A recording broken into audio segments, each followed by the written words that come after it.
Video like जरूर कर लीजिए और ऐसे वीडियो लगातार फ्री में पाने के लिए चैनल को तुरंत सब्सक्राइब कर लीजिए और बेल आइकन को जरूर टैप कर लीजिए ताकि आगे भी सारे वीडियो आपको मिलते रहे। यूट्यूब में फॉलो करते हैं तो प्लीज ये वाला फ्री टेलीग्राम चैनल जरूर ज्वाइन कर लीजिएगा। सारे नोटिफिकेशन सारे अपडेट यहीं पे आते हैं, ध्यान रखिए। साथियों, स्वागत है ऑनलाइन एग्जाम प्रिपरेशन पर, which is the part of study for civil services. दोस्तों, यूपी बजट के important questions, most important questions की सीरीज चल रही है जिसमें हमने क्वेश्चंस सॉल्व करना स्टार्ट किए थे। क्विज आपके ये चल रहे हैं, प्रैक्टिस क्वेश्चंस भी आप इसको कह सकते हैं। तो यहाँ पर हमने इस सीरीज़ को स्टार्ट किया है और एक और सीरीज़ आपकी इसी में स्टार्ट की है, यूपी बजट के इंपॉर्टेंट फैक्ट। तो वहाँ पर आप तथ्य पढ़ रहे हैं और इस सीरीज़ में आप उसी के क्वेश्चंस को सॉल्व कर रहे हैं। तो दोनों ही सीरीज़ इंपॉर्टेंट है। अगर आप यूपी का कोई भी एग्जाम देने वाले हैं, जैसे अभी यूपी पीसीएस प्रीलिम्स है और आपका एक एग्जाम और है सामने, यूपीपीएससी आरओ री एग्जाम, दोनों के लिए इंपॉर्टेंट है। यूपी ट्रिपल एससी वाले भी इसको देख सकते हैं, उनके लिए भी रिलेवेंट रहेगा। तो हमने 10 प्रश्न पहले पार्ट में देखे थे, उसके आगे के प्रश्नों को आज हम दूसरे पार्ट के रूप में देख रहे हैं। तो चलिए शुरुआत करते हैं आज के वीडियो की। पहला प्रश्न देखते हैं। पहला प्रश्न दिया गया है, उत्तर प्रदेश बजट 2024-25 के अनुसार कौन से कथन सही है। पहला कथन दिया गया है, किसानों को मुफ्त पानी की आपूर्ति के लिए 1100 करोड़ रुपए आवंटित किए गए हैं। दूसरा है, उत्तर प्रदेश बजट में वित्त वर्ष 2025 में 5.1% कृषि विकास दर का लक्ष्य रखा गया है। तीसरा है, वित्त मंत्री के अनुसार डार्क जोन में नए निजी ट्यूबवेल कनेक्शन देने पर लगी रोक को हटा दिया गया है और जिससे करीब 1 लाख किसानों को सीधा फायदा हुआ है। चौथा कथन है, 2023-24 में अक्टूबर 2023 तक लगभग 37 लाख किसान क्रेडिट कार्ड वितरित किए गए हैं। तो यहाँ पर सारे ही कथन सही थे, ठीक है। तो सारे कथन सही यहाँ पर देख लेंगे। एक बार कथन को रिवाइज कर लें, हो सकता है इंडिविजुअल भी कथन से प्रश्न बन जाए। अगला प्रश्न है, प्रधानमंत्री किसान सम्मान निधि योजना के तहत दिसंबर 2023 तक 2.62 करोड़ किसानों को कितने करोड़ रुपए डीबीटी के माध्यम से हस्तांतरित किए गए हैं। डीबीटी यानी डायरेक्ट बेनिफिट ट्रांसफर किसानों को किया गया, कितना किया गया। तो यहाँ पर दिया गया है 60,000 करोड़ रुपए, 6100 करोड़ रुपए, 6200 करोड़ रुपए, 62,000 और 63,000।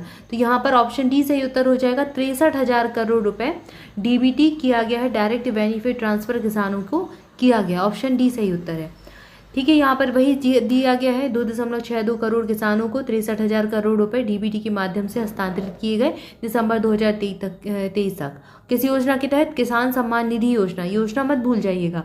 अगला प्रश्न है, वित्तीय वर्ष 2023-24 तक विद्युत पारेषण प्रणाली की कुल क्षमता को बढ़ाकर कितने मेगावाट करना है।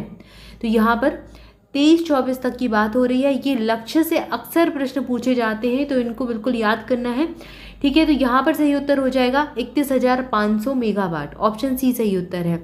विद्युत पारेषण प्रणाली की कुल क्षमता जो वित्तीय वर्ष 2016-17 में कितनी थी? 16,348 मेगावाट। 22-23 में बढ़कर 28,900 मेगावाट हो गई। अब इस लक्ष्य को 23-24 तक बढ़ाकर 31,500 मेगावाट करने का लक्ष्य रखा गया है। इसके बाद अगला प्रश्न है, ईज ऑफ डूइंग बिजनेस की रैंकिंग में उत्तर प्रदेश का क्या स्थान है। उत्तर प्रदेश किस रैंक पर है? तो यहाँ पर ईज ऑफ डूइंग बिजनेस में यूपी की जो रैंक है वो है सेकंड। ऑप्शन ए यहाँ सही उत्तर हो जाएगा, दूसरे स्थान पर आता है। बहुत इंपॉर्टेंट प्रश्न है। तो यहाँ पर वही चीज़ दिया गया, यूपी 14वें स्थान से दूसरे स्थान पर पहुँच गया है। अगला प्रश्न है, उत्तर प्रदेश बजट 2024-25 के हिसाब से कौन सा कथन सही है। पहला कथन है, 2025 में राज्य में 1.10 करोड़ लोगों को रोजगार मिलेगा। दूसरा है, राज्य सरकार ने निराश्रित महिला पेंशन की 500 रुपये से बढ़ाकर अब 1,000 रुपये प्रति माह कर दिया है। इससे 30 लाख महिलाओं को लाभ मिल जाएगा। तीसरा कथन है, सरकार ने स्वास्थ्य के लिए लगभग 1,000 करोड़ रुपए आवंटित किए हैं और राज्य ने कृषि विकास दर का लक्ष्य कितना रखा है? 5.1% निर्धारित किया है। सारे ही कथन इंपॉर्टेंट है, इनसे इंडिविजुअल प्रश्न भी एग्जाम में बन सकता है, तो इनको याद रखें। यहाँ पर सारे ही कथन सही हैं, ऑप्शन डी सही उत्तर है। इसके बाद अगला प्रश्न है, उत्तर प्रदेश बजट 2024-25 के हिसाब से कौन सा कथन सही है। पहला कथन है, लिंक एक्सप्रेस वे के लिए 500 करोड़ रुपए आवंटित किए गए हैं। दूसरा कथन है, आगरा मेट्रो के लिए 346 करोड़ रुपए का आवंटन है। तीसरा है, अटल औद्योगिक अवसंरचना मिशन के लिए 400 करोड़ रुपए का आवंटन है। और चौथा कथन है, सौर ऊर्जा के लिए 22,000 मेगावाट का लक्ष्य रखा गया है। तो यहाँ पर भी सारे ही कथन सही दिए गए हैं, उन्हीं कथन को यहाँ पर फिर से लिखा है, तो आप इसको एक बार देख लीजिएगा। इसके बाद आगे बढ़ते हैं, अगला प्रश्न देखते हैं। अगला प्रश्न दिया गया है, उत्तर प्रदेश बजट 2024-25 के अनुसार उत्तर प्रदेश सरकार अब तक लगभग कितने व्यक्तियों को गरीबी रेखा से बाहर निकालने में सफल रही है? 4 करोड़ लोगों को, 5 करोड़ लोगों को, 6 करोड़ लोगों को या फिर 7 करोड़ लोगों को? यहाँ सही उत्तर हो जाएगा ऑप्शन सी, 6 करोड़ लोगों को। ठीक है, अगला प्रश्न है, यहाँ पर वही चीज़ दी गई है तो एक बार डिटेल देख लेते हैं। वित्त मंत्री ने कहा हमारी सरकार अब तक 6 करोड़ व्यक्तियों को गरीबी रेखा से बाहर निकालने में सफल रही। उत्तर प्रदेश में बेरोजगारी की दर केवल 2.4% रह गई है, जो 2016-17 में 19.2% थी। ठीक है, तो अभी कितनी रह गई है? 2.4%। इसको हाईलाइट भी किया गया है, तो याद रखिएगा, अलग से प्रश्न भी बन सकता है। अगला प्रश्न है, उत्तर प्रदेश की महिला श्रम शक्ति भागीदारी कितनी है? 17.9%, 14.2%, 32.1% या फिर 22%? ये बहुत इंपॉर्टेंट प्रश्न है। महिला श्रम शक्ति भागीदारी यूपी में कितनी है? तो ये है 32.1%। ऑप्शन सी वाला यहाँ पर सही उत्तर हो जाएगा। ठीक है, वही चीज़ यहाँ पर दी गई है। तो 2022-23 में 32.10% महिलाओं को काम मिला। 6 सालों में महिला श्रम शक्ति 17.9% की वृद्धि यहाँ पर देखी गई है। और 2017-18 में अगर देखें तो 14.2% थी। ठीक है, अब है 32.10। 6 साल में कितनी बढ़ गई? 17.9% बढ़ गई है। योगी सरकार की कुशल निगरानी और इच्छा शक्ति के परिणाम स्वरूप महज 6 साल में महिला श्रम बल की भागीदारी में 17.9% की वृद्धि हुई है। 2017-18 में जहां महिला श्रम शक्ति की भागीदारी 14.2% थी, 22-23 में बढ़कर 32.10% हो गई है। ठीक है, वही सारी चीज़ें लिखी हैं, बस लैंग्वेज चेंज कर दी है। तो बस आप बार बार चीज़ों को अगर देखते हैं तो चीज़ें आपको याद हो जाती हैं। यहाँ पर वही सारी चीज़ों के आंकड़े दिए गए हैं जो कि आप वहाँ पर डिटेल में भी पढ़ लेंगे। जब हम यहाँ पर तथ्य पढ़ रहे हैं तो वहाँ पर भी ये सारी चीज़ें आपकी कवर अप हो जाएंगी। अब ये वही चीज़ दी गई है। कल की वीडियो में अगर आपने देखा होगा तो रुपया कहाँ से आता है, रुपया कहाँ को जाता है। ठीक है, सबसे ज़्यादा किस क्षेत्र से हमें रुपया मिल रहा है यूपी सरकार को, और सबसे ज़्यादा खर्च कहाँ पर हो रहा है, सारी चीज़ें आपको वीडियो में एक्सप्लेन कर दी थी। तो अगर वीडियो नहीं देखा है तो जाकर देख लें, लिंक आपको डिस्क्रिप्शन में भी दे देंगे।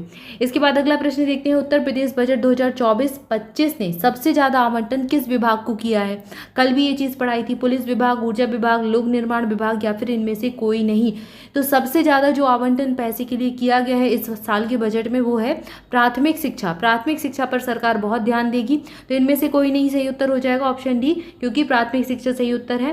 ठीक है, यही चीज़ यहाँ दी गई है, प्राथमिक शिक्षा विभाग को सबसे ज़्यादा आवंटन किया गया है प्राइमरी एजुकेशन पर। ये दिया भी क्या है, कितना? 76,035। ठीक है, 76,035 करोड़ रुपए। लाख करोड़ में होगा ये, 1 करोड़ में है सारी चीज़ें। ठीक है, और दूसरे स्थान पर ऊर्जा है, तीसरे स्थान पर पुलिस विभाग, फिर लोक निर्माण विभाग, फिर स्वास्थ्य एवं परिवार कल्याण, इसके बाद नगर विकास, ग्रामीण विकास, नमामि गंगे और ग्रामीण जलपूर्ति। ठीक है, जलापूर्ति ये योजनाओं में आ जाएगा, फिर पंचायती राज और फिर भारी और मध्यम उद्योग। ठीक है, अगला प्रश्न और आज का अंतिम प्रश्न, उत्तर प्रदेश बजट 2024-25 ने सबसे ज़्यादा आवंटन किस योजना को किया है? पहले पूछा गया विभाग, तो विभाग याद रखिए प्राथमिक शिक्षा विभाग। अगर योजना पूछी जाए तो योजना में है जल जीवन मिशन। भाई जीवन सुधारना है, जल जीवन, और जीवन कैसे सुधरेगा? जब जल शुद्ध मिलेगा। तो यहाँ पर जल जीवन मिशन के ऊपर सबसे ज़्यादा पैसा खर्च किया जाएगा, सबसे ज़्यादा आवंटन किया गया है। ऑप्शन सी सही उत्तर है। ठीक है, देख लीजिए यहाँ पर एक बार, तो ये सारी चीज़ें यहाँ पर दी गई हैं। आपको योजनाओं के बारे में बताया गया है, और यहाँ पर ऑप्शन के हिसाब से अगर आप देखें तो सर्व शिक्षा अभियान यहाँ पर ऑप्शन में नहीं था। ठीक है, तो सर्व शिक्षा अभियान पर 21,000, सर्व शिक्षा अभियान ऑप्शन में है, 21,310 किया जाएगा। और लेकिन जल जीवन मिशन पर 22,000। ठीक है, और भी योजनाओं का दिया है, इसको थोड़ा सा जूम कर देते हैं तो आपको अच्छे से दिख जाएगा। पेंशन पर करेगी सरकार 12,620 करोड़ रुपए खर्च, मनरेगा पर 5,060। ठीक है, और PM ग्राम सड़क योजना पर 3,668 करोड़ रुपए, राष्ट्रीय ग्रामीण आजीविका मिशन पर 3,695 करोड़ रुपए, और PM आवास योजना ग्रामीण पर 2,441 और शहरी पर 3,948 करोड़ रुपए। यही सारी चीज़ अंग्रेजी में भी दी गई है, तो इंग्लिश माध्यम वाले भी देख सकते हैं। और भी दिया गया है स्वच्छ भारत मिशन ग्रामीण का 4,000, ये स्वच्छ भारत मिशन का याद रखें, और ये PM आवास योजना का। इनसे प्रश्न बनते हैं कितने रुपए का आवंटन है, तो 4,867 है यहाँ पर, शहरी वाले में 2,708 है। ठीक है, समेकित बाल विकास योजना में 5,129 है, अमृत 2.0 में 4,500। ठीक है, ये आपको वहाँ पर भी मिल जाएगा। अभी हम जब तथ्य कवर करेंगे तो उसमें भी आपको ये चीज़ें देखने को मिलेगी। तो इस वीडियो में इतना ही। यहाँ पर हमने 20 प्रश्नों का अभ्यास किया। आई होप आपको वीडियो अच्छा लगा होगा। वीडियो को जल्दी से लाइक कर दे, चैनल को सब्सक्राइब कर दे। मिलेगी नेक्स्ट वीडियो में नए प्रश्नों के साथ। जुड़े रहें चैनल के साथ। Thank you for watching this video. Thank you so much.